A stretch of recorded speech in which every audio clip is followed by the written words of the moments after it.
So hi guys, welcome back to the fan club and अस्सलाम वालेकुम। कैसे हो सब? ठीक है ना? आई होप सब ठीक ही होंगे, बढ़िया होंगे। गाइस मैं भी ठीक हूँ, बढ़िया हूँ। पर हाँ गाइस, अरे आगे इस ठंडे के मौसम आ रहा है ना, और इस ठंडे के मौसम में मुझे पता चल रहा है कि मेरी कुछ व्यूअर्स की घर पे शादी की तैयारियां चल रहा है। अरे अगली शादी मनाओगी क्या? अरे अच्छा होता ना कि मुझे भी इनवाइट कर ली थी। ऐसा भी तो हो सकती कि शायद मैं आ जाती, पर नहीं, क्या बोलूं, मुझे तो इनवाइट किया ही नहीं। तो ऐसे कैसे मैं बिना परमिशन में, बिना इनविटेशन पे आ जाती? हाँ अरे यार मस्ती क्या, रिलैक्स, घबराओ मत। मुझे अच्छे से पता है, अगर ऐसे ही किसी लड़की की घर पे कोई और लड़की बिना बताए आ जाए ना, तो अपनी घर वालों से, अपनी बड़ों से कितनी ज़्यादा पिटाई पड़ती है ना, और मुझे अच्छे से पता है, क्योंकि मेरी आँखें भी खुला रहती है ना, आस पास अच्छे से देखती हूँ, अच्छे से जानती हूँ, इसलिए कह रही हूँ घबराओ मत। सच में नहीं आ रही हूँ गाइस। और वैसे भी मुझे कहाँ किसी की एड्रेस पता है जो मैं किसी के घर पे आ जाऊँ वो भी किसी बेकसूर इंसान को अपने पापा से डांट खिलाने के लिए। और तो सिर्फ वही नहीं, अपनी मम्मा की हाथों की वो बैलून से पिटाई खाने के लिए। हाँ, पर हाँ, जिसकी भी घर पे शादी है वो सबकी सब अच्छे से मस्ती करो, अच्छे से सदी मनाओ, सबकी सब बहुत ज़्यादा फुल इंजॉय करो अपने दोस्त के साथ, अपने घर वालों के साथ, भाई बहन दोस्त, मतलब काफ़ी सारे लोग होती है ना शादी में, तो उन सब की सब अच्छे से इंजॉय करो, फुल मस्ती करो, फुल इंजॉय करो सबकी सब मिलके। पर हाँ, ध्यान रखना, ऐसे शादी वाली घर पे ना काफ़ी सारी प्रॉब्लम भी हो जाती है, बड़ों की ध्यान रखना और साथ साथ छोटों की भी, ओके? और गाइस, आई एम सॉरी अगर किसी को मेरी बकवास बुरा लगा, इसलिए सच में रियली सॉरी। सो गाइस, चलते हैं स्टोरी पे। यहाँ पे तो मानो हमारी रूपेश, उसके बारे में क्या बोलो, वो तो सच में सपना के प्यार में अब फंस चुकी थी, ना उसे दूर कर पा रही थी और नहीं उसे अपने करीब ला पा रही थी। मतलब उससे कुछ भी समझ नहीं आ रहा था कि मैं अब क्या करूं, क्या ना करूं। और इधर सपना, सच को तो वो तो अपनी फीलिंग्स को कंट्रोल ही नहीं कर पा रही थी, और रूपेश के बहुत ही ज़्यादा करीब आ जाती, और धीरे धीरे और रूपेश की शर्ट के बटन भी खोलने लग जाते, और रूपेश के फॉरहेड पे किस करती, उसके नोज पे किस करती, दोनों सेक्स पे किस करती। Oh my God! पर ऐसे ही रूपेश के लिप्स के करीब आके वहाँ पे किस करने वाली होती, पर इतने में रूपेश एकदम से उठ के बैठ जाती, और वो जल्दी जल्दी में अपनी शर्ट के बटन को ऐसे ही बंद करने की कोशिश करती है ना, वो बहुत ही ज़्यादा घबरा भी जाती है, ओ हड़बड़ा जाती कि बाबा देखो प्लीज़ गलत मत समझो। हाँ, देखो असल में बात ये है कि मैं नहीं चाहती कि शादी के पहले हम ऐसा वैसा कुछ भी करूँ। देखो मेरी बात को अच्छे से समझने की कोशिश करो। हाँ, देखो अगर ये सब शादी के पहले हो जाए तब शादी के महीने क्या है, शादी की पहले क्या है। हाँ, शादी में कोई सरप्राइज नहीं रहेगा, है ना? इसलिए हम सब रहने देती हैं। हाँ, प्लीज़ मुझे गलत मत समझो। हाँ, और इसमें हम दोनों की भलाई है, हम दोनों ही एक दूसरे को कितनी अच्छा सा सरप्राइज दे सकती हूँ, है ना? बस इसीलिए कह रही हूँ कि मैं सब अभी के लिए रहने देती हूँ। हाँ, प्लीज़ ना गलत मत समझना। हाँ, तो इधर तो सपना सच में अपने मुँह थोड़ा लटका रही थी, क्योंकि उसकी तो बहुत ही दिल कर रहा था ना, पर रूपेश उसे अच्छे से समझा देती कि अरे ओ देखो, वो जो तुम्हारी फ्रेंड है ना, क्या नाम था वो, हाँ दोनों। अरे अभी तो शादी की भारी अपनी जान के साथ हनीमून पे गई है ना? तो हम दोनों भी शादी की बात ही ऐसे ही चले जाएंगे हनीमून पे, वो भी तुम्हारी पसंद की जगह पे। ओके। वैसे और एक बात, तुमने तो कहा था कि वो दोनों गांव में गई है घूमने के लिए, पानी। अरे वो दोनों तो शायद गांव के अंदर घुसी ही नहीं। ओह गॉड, तुम्हें ये बात बताने में भूल ही गई। शिट, असल में बात ये थी कि जान, अरे मेरी मीटिंग भी ना महकी गांव के आसपास ही थी। तो क्या बोलो यार, रूपेश तो अपने दिमाग लगाकर, मतलब वो चालाकी से बात को काबर करने की कोशिश करती ताकि सपने के दिल में कोई गलतफहमी ना हो जाए। तो फिर कहती, अरे यार मैं तो तुम्हें ये भी बताने में भूल गई ना जान, असल में वहाँ पे मेरी एक बेस्ट फ्रेंड की अच्छा खासा फ्रेंड्स भी रहती है ना। अरे मैं तो उनसे पता किया, मैं थोड़ी ना पता किया, जिस पे सपना थोड़ा गुस्सा हो जाती कि क्या तो तुम क्यों पता किया उन दोनों के बारे में? और सच में उन दोनों के बारे में नहीं, शायद तुम्हें दोनों की फिक्र हो रही थी, है ना, इसलिए पता किया। जिस पे रूपेश कहती, अरे छी ऐसा कुछ नहीं है बाबू, देखो मैं सच में वो सब भूल चुकी हूँ ना, और तो और अब मैं सिर्फ और सिर्फ तुम्हें प्यार करती हूँ, तुम्हें चाहती हूँ, तुम अलावा मेरी लाइफ में और कुछ नहीं है, कुछ भी नहीं। पागल तुम मुझे गलत मत समझना, क्योंकि मैं तो बस सोचा कि अगर सच में ये महकी गाँव है तो क्यों ना मैं भी थोड़ा अच्छे से देख लूँ, अच्छे से जान लूँ। ऐसे लोगों के मुँह से सुना कि गाँव काफ़ी सुंदर और बहुत ही खूबसूरत होती है, वैसे और कुछ नहीं। और वैसे जब मुझे प्यार किया तब तो शायद तुम्हें मेरे बारे में सब कुछ पता है ना, कि मैं कभी गांव में नहीं गया, मतलब मैं कभी गांव नहीं देखा, इसलिए बुद्धू तुम भी ना पता नहीं क्या ही सोच ली। तो इतने में ही सपना कहती, हे वेट, नाराज मत हो, सॉरी, देखो मुझे असल में छोड़ो वो सब, और तुम्हें क्या मैं मिली है नहीं ना, तो फिर कोई ना, तुम रिलैक्स हो जाओ। अगर तुम्हें गाँव देखना है ना तो मैं पता कर लूँगी मैं यहाँ से। उसके बाद हम दोनों ही साथ में घूमने के लिए उसके गाँव चले जाऊँगी। ओके ऑफ कोर्स, रुको मैं अभी पता करती हूँ। हाँ, तो इधर रूपेश वो तो फेक स्मेल करने लग जाती है और दिल दिल में कहती, यार लड़की भी ना सच में पागल है, क्या करूँ। तो वो ऐसे ही सुसने लग जाती। और इधर सपना वो तो मतलब रूपेश के साथ बात करके वो लैंडलाइन उठा लेती है ना कल करके सब कुछ जानने के लिए। और तभी रूपेश देख लेती और उसे रुक लेती कि हे जान वेट सुनो तो, क्या करिए उल्टा सीधा।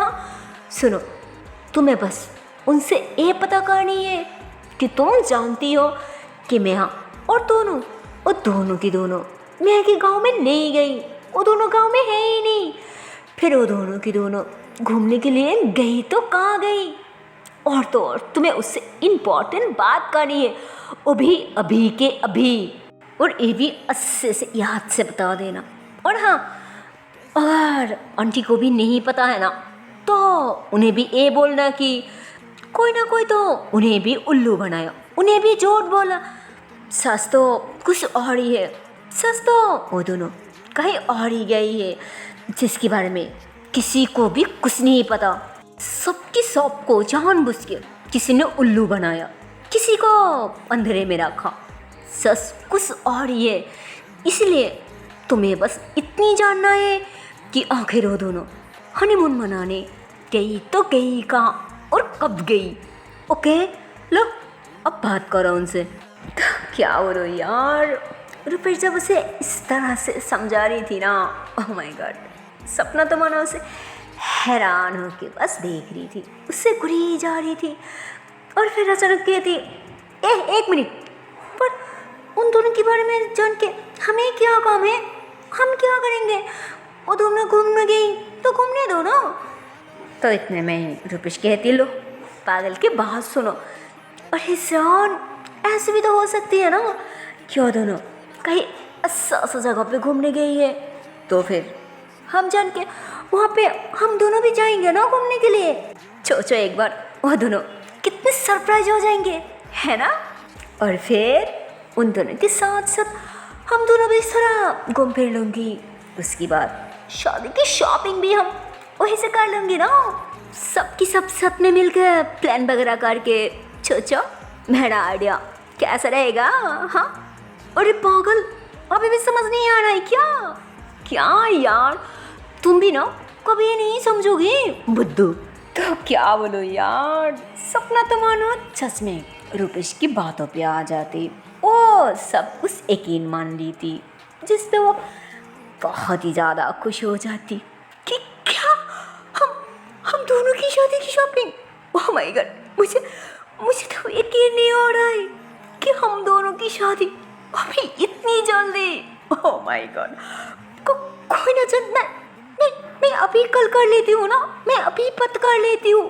तुम सारी टेंशन छोड़ दो, एकदम बेफिक्र हो। ओके, मैं अभी पता कर लेती हूँ ना, अभी की अभी, रिलैक्स। ओके, तो सपना ऐसे बोल के, ओह गॉड क्या बोलो, मनोज से खुशी के मारे उछलने लग जाती और जल्दी जल्दी में फौरन दोनों की घर पे कॉल कर लेती।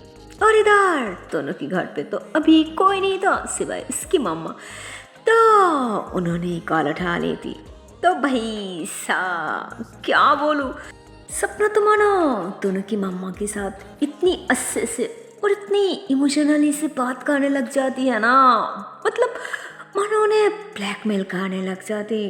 और ऐसे ही इमोशनली से बात करते हुए मानो वो एकदम से रो ही दी थी, जिस पे आप दोनों की मम्मा भी थोड़ा इमोशनल हो जाती कि अरे बेटा रिलैक्स, रो मत। अरे मैं तुम दोनों को अच्छे से जानती हूँ और खास करके तुम्हें। अरे बेटा मुझे पता है कि तुम दोनों को अपनी बहन मानती हो, कोई ना, अरे मैं हूँ ना, मैं अभी पता करके तुम्हें कल करके बताती हूँ। ओके, तुम रिलैक्स हो जाओ। अरे पहले शांत हो जाओ, पहले रोना बंद करो, मैंने कहा ना। अरे बेटा मैं तुम्हें अभी कॉल बैक करती हूँ। ओके प्लीज प्लीज बेटा रो मत। ओके मैं अभी कॉल बैक करती हूँ। तो दोनों की मम्मा ऐसे बोल के कल कट कर दी थी। और सच को तो उन्हें भी सब कुछ सुन के, सब कुछ जान के बहुत ही ज़्यादा गुस्सा आने लग जाती कि अपनी बेबी के साथ कोई इतनी झूठ कैसे कह सकती है। और क्या बोलो यार, उन्होंने तो ऐसे ही ससुरी थी। और सोचो तो उनकी पापा की नसीब भी कितनी खराब था यार, मतलब उन्होंने भी अचानक तभी रूम में एंट्री ले ली थी। उन्होंने रूम के अंदर आती और अपनी बैग वगैरह सेट पे रख दी थी और अपनी सूट और टाई वगैरह उन्होंने खोलने लग जाती। और तभी दोनों की मम्मा पीछे से आ जाती कि तुम्हारी हिम्मत कैसे हुई अबे मुझसे झूठ बोलने की। हाँ बोलो, कहाँ मेरी बेटी, कहाँ रखा मेरी बेटी को? अरे मैं उसकी माँ हूँ, मुझे भी उसकी टेंशन होती है, मुझे भी उसकी फिक्र होती है। बोलो तुम भेजी तो कहाँ भेजी मेरी बेटी को? कहाँ है वो दोनों, ठीक तो है ना? अरे यार बता के नहीं रही हो? हाँ ऐसे चुपचाप खड़ी खड़ी मेरी मुंह क्या देख रही हो? हाँ अरे क्यों बोलूं, तुम ऐसे कैसे मेरे साथ झूठ कह सकती हो? हाँ मेरी बारे में एक बार भी नहीं सोचा? हाँ देखो मैं कह रही हूँ, बोलो मेरी बेटी कहाँ है? तुम कहाँ भेजी उन दोनों को? हाँ तो क्या बोलो यार, इधर तो मानो दोनों की पापा एकदम से शॉक्ड और सस को तो उन्होंने हैरान हो जाती, थोड़ा घबरा भी जाती यार, क्योंकि उन्हें तो कभी लगा नहीं था कि अचानक उनकी बीवी ने उन दोनों के बारे में कभी पता भी कर सकती है। क्योंकि उन्हें पता था कि उन्होंने मियाँ को बिल्कुल पसंद नहीं करती। और जब बात है कि उनकी बेटी की, तब तो उन्हें पहले से ही पता था कि मियाँ उनकी बेटी की बहुत अच्छे से देखभाल करेगी, बहुत ही प्यार करेगी। इसलिए उन्होंने हमेशा ही सबसे, मैं हाँ मतलब क्या बोलूँ, जब से वो इस घर में आई है दोनों की लाइफ में आई है, तब से उन्होंने दोनों की ज़्यादा फिक्र नहीं करते, ज़्यादा ध्यान नहीं रखती, क्योंकि उन्हें पता था कि मैं यहाँ है उसके लिए। तो मेरा क्या काम है, मुझे क्या किसी की ज़रूरत है, मेरी तो बस छुट्टी है, मैं बस खाओ पियो पार्टी करो मस्ती करो एंजॉय करो, दैट्स इट। तो पर अब जब उन्होंने इस तरह से परेशान हो रही थी, इस तरह से पागलों की तरह कुछ टेंस करने लग जाती, अपनी हक जताने लग जाती है ना कि वो मेरी बेटी है, वो दोनों कहाँ है, क्या ठीक तो है ना, कहीं उन दोनों के साथ कुछ गलत तो नहीं हो गया, सच सच बोलो वो दोनों कहाँ है। तो क्या बोलो यार, अपनी बीवी को इस तरह से अपनी बेटी की फिक्र करते हुआ देख के, इतनी परेशान होते हुए देख के, तुम्हारा उन्हें बहुत ही ज़्यादा अच्छा लगती, उनके दिल बहुत ही ज़्यादा खुश हो जाती, उनकी हर परेशानी दूर हो जाती कि जो भी है पर है तो माई ना, फिक्र तो होगी। तो क्या बोलो, उन्होंने अपनी बीवी की एक्शन मतलब एक्शन रिएक्शन सब कुछ देख के तो भाई साहब उन्होंने एकदम से फिदा हो जाती। उन्होंने क्या सही है क्या गलत है, अच्छा है या बुरा है, उन्होंने कुछ भी पता नहीं करती। और फिर क्या बोलो यार, उन्होंने तो मानो एकदम से रेडियो की तरह सब कुछ 1 मिनट के अंदर ही अंदर सारी सच्चाइयाँ बता दी थी, मतलब पूरी सच कि हाँ वो दोनों मैं के गाँव में नहीं गई, अरे मेरी जान मैं नहीं। दिमाग लगाकर उन दोनों को पेरिस में भेज दिया ना हनीमून के लिए, ताकि वो दोनों रिलैक्स होके थोड़ा अच्छा सा एक दूसरे के साथ क्वालिटी टाइम स्पेंड कर सके, समझे ना बुद्धू। 1 सेकंड, पर तुम्हें कैसे पता चला कि वो दोनों गाँव में नहीं गई, कहीं और गई? हाँ बोलो तो क्या बोलो यार, उन्होंने तो मानो ऐसे बोल ही रही थी, पर पीछे की तरफ एक बार भी नहीं देखा था, पर ऐसे ही उन्होंने पीछे मुड़ दिया ना, ओह गॉड, तो देखती कि अरे यार उन्होंने तो पीछे थी ही नहीं, कहीं चले गई, जिस पे उन्होंने कहती अरे भाई अजीब इंसान है।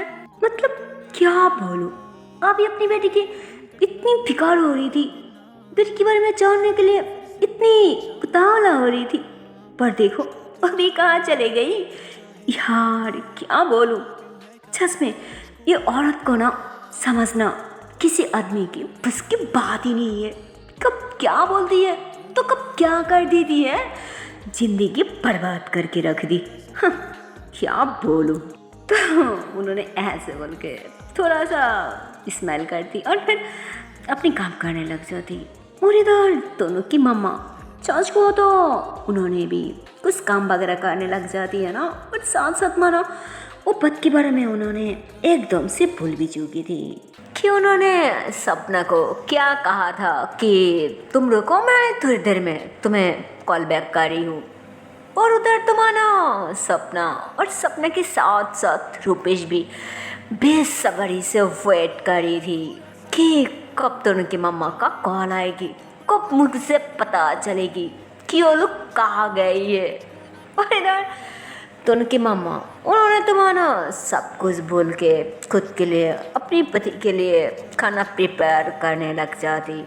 उसके बाद अच्छे से खाना वगैरह रेडी करके अपनी पति को अच्छे से बुलाने लग जाती कि अरे क्या करिए आइए ना, अरे मुझे भी भूख लगी है, आपको भूख नहीं लगी क्या, जल्दी आइए। तो इतने में दोनों के पापा भी आ जाते कि हाँ भाई आ गया, इतनी भी क्या जल्दी है, अगर भूख लगी है तो खाना स्टार्ट करो ना, मैं आ ही रही थी। पागल, लो शुरू करो। तो ऐसे ही दोनों के दोनों खुशी खुशी खाना खाने लग जाते। मतलब अब दोनों की मम्मा भी खुश थी और दोनों की पापा भी। और जैसे ये दोनों खाना स्टार्ट कर देती है ना भाई साहब, मानो तभी सपना का फिर से कॉल आ जाती। तो उनकी पापा थोड़ा शॉक्ड हो जाती कि अरे इस वक्त तो किसकी कॉल आ सकती है। तो उन्होंने ऐसे बोल के अपने हाथ में जो वॉच था ना वहाँ से टाइम देखने लग जाते। तो यहाँ पे तो मतलब 10 या 10:30 बज रही होती है, पर उधर तो मानो क्या बोलो, उधर शायद अर्ली मॉर्निंग हो रही थी। मतलब ये 4:30 या 5 बज रही होती है।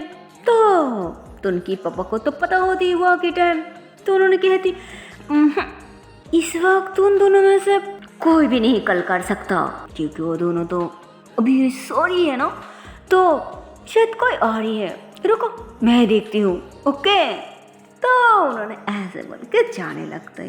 तो तभी तो उनकी मम्मा कहती अरे रहना दो ना, मैं देखती हूँ, तुम खा रही हो ना तो आराम से खा लो, ओके मैं देखती हूँ।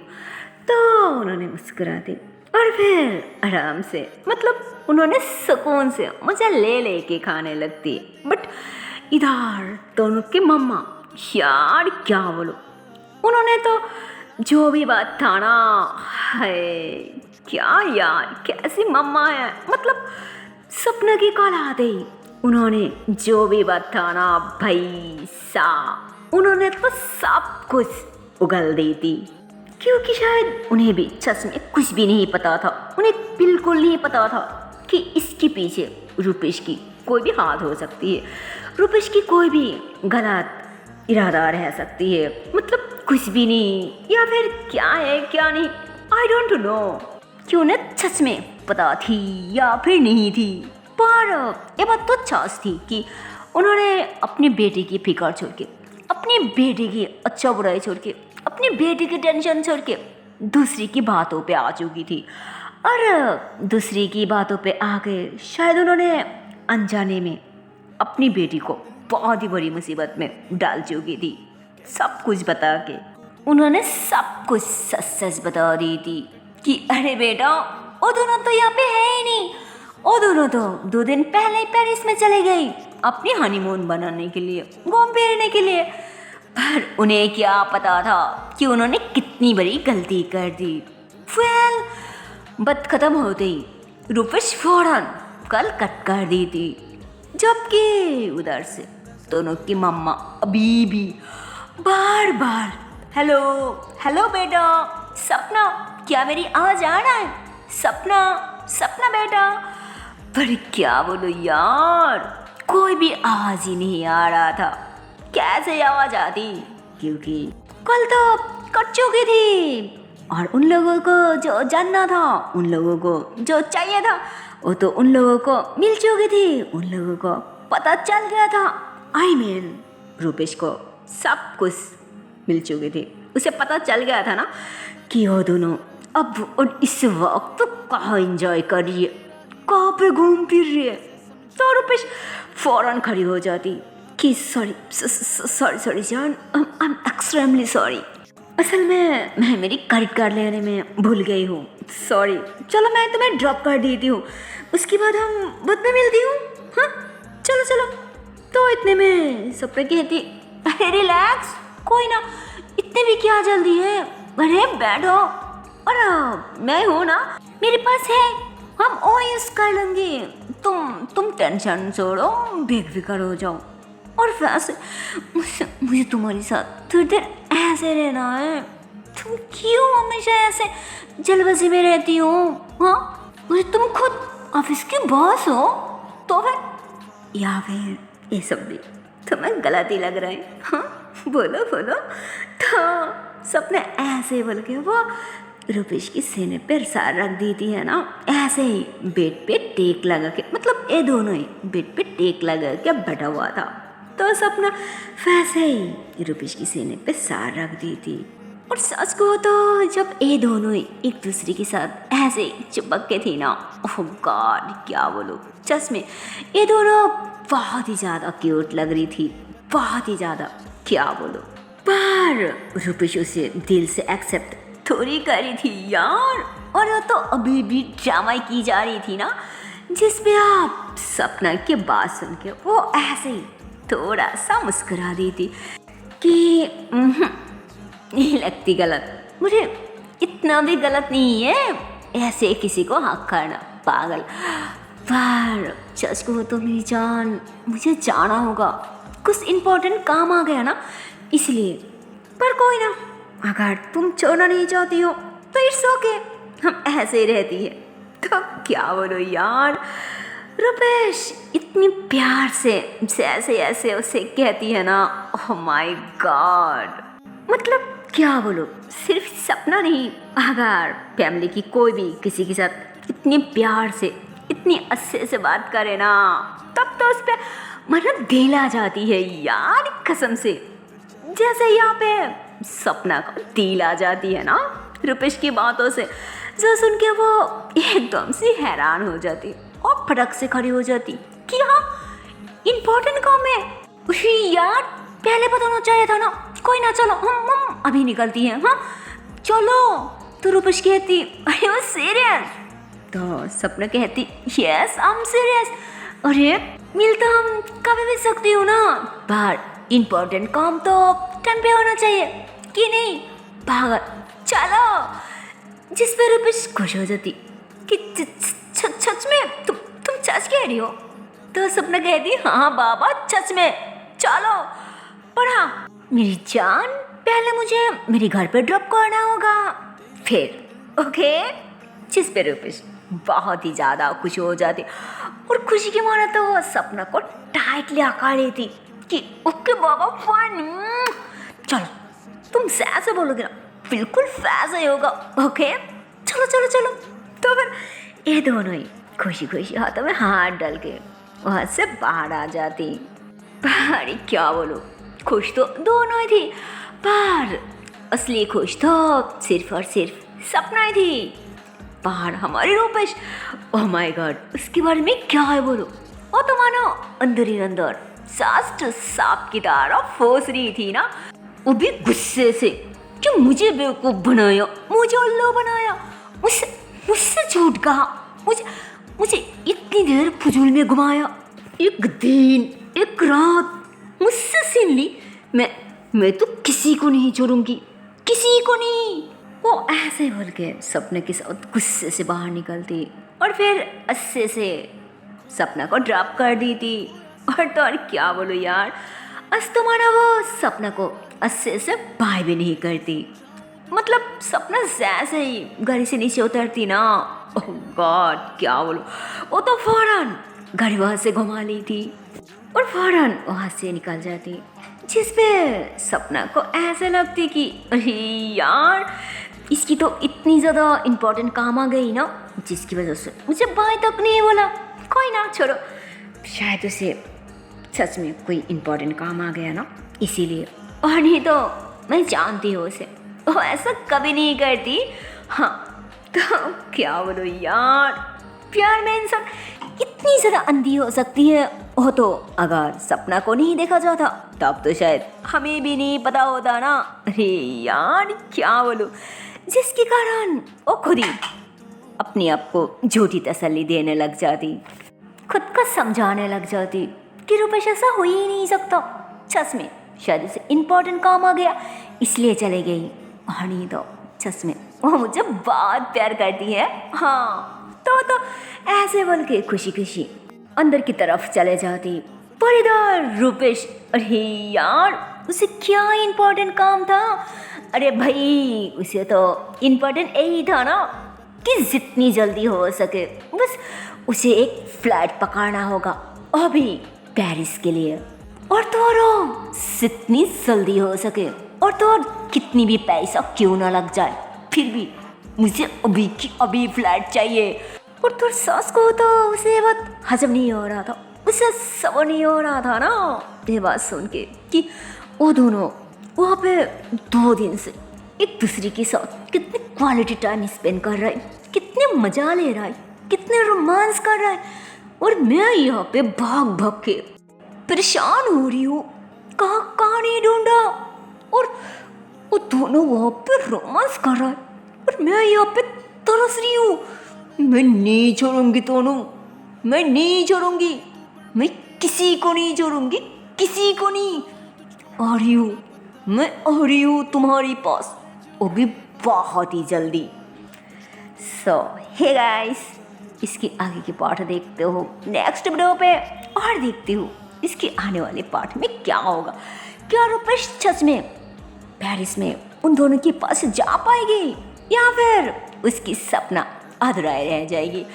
सो चलते हो नेक्स्ट पार्ट में, तब तक के लिए टाटा बाय बाय।